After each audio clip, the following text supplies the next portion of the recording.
Tonight's theme, Summer and Smoke. Dreams of what could be. You can just see them coming to you. You can feel their fruition. Everything is lined up just right. All you got to do is put your feet on that path right in front of you, but it's not the path that's right in front of you. You know, it's a dream path. I mean, it looks real, but it's something ephemeral about it.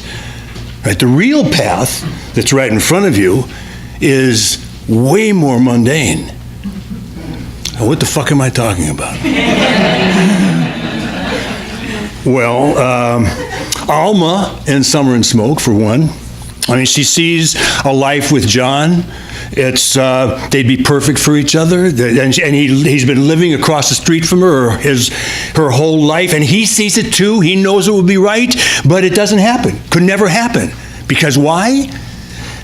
Because life isn't a road that you just put your feet on with forks that you can make decisions which way to go. Life is a river with currents that carry you away from the dreams and into the mundane.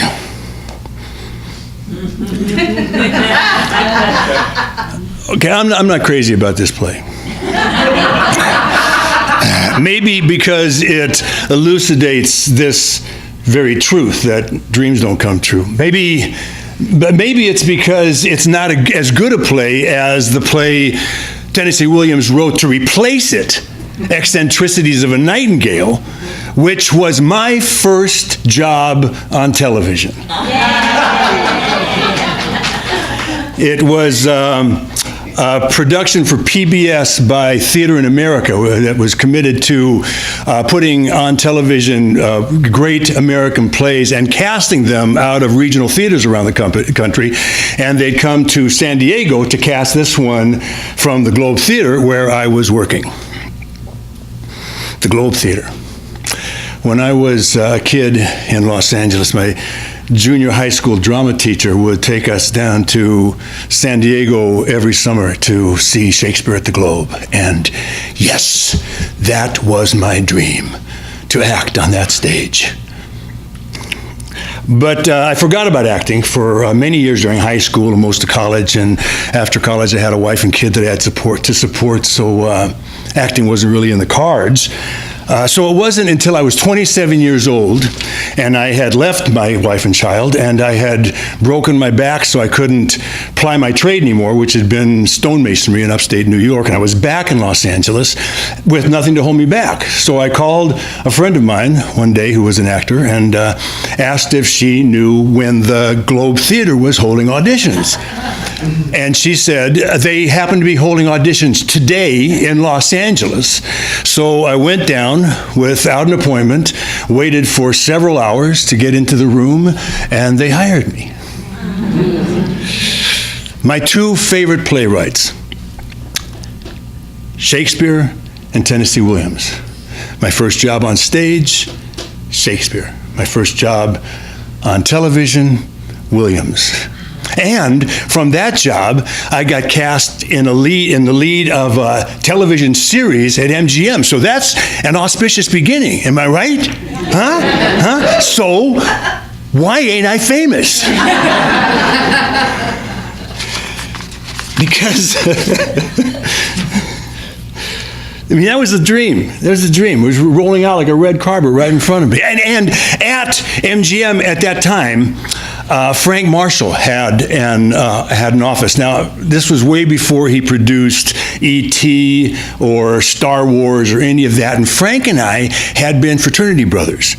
Actually, he was kind of under my wing in the fraternity because I was a semester in front of him. So I figured, and I went into the office and he threw me a script to consider, and I took the script home and I read it and I considered it beneath me and kind of told him so. And I don't know if that movie ever got made, but I can't help thinking that if I had just handled that a little bit differently, maybe Frank and I would have rekindled our friendship and I could have had Harrison Ford's career.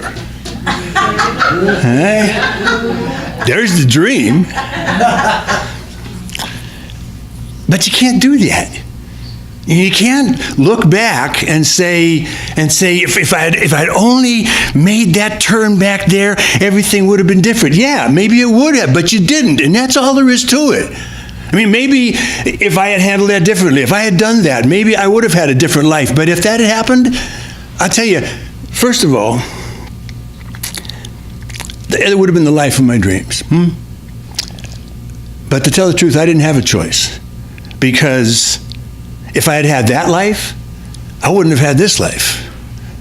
This life was my destiny. I could never have dreamed this life. So you got dreams and you got destiny. You want to try to choose between those two?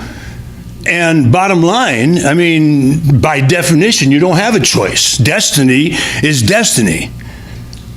Does Alma have a choice in Summer and Smoke? She does what she has to do. The only thing she can do, given herself and her situation. And see, I think that's the truth for all of us. We can dream and creatively visualize all we want, but we do what we have to do. And what we end up doing, that's our life.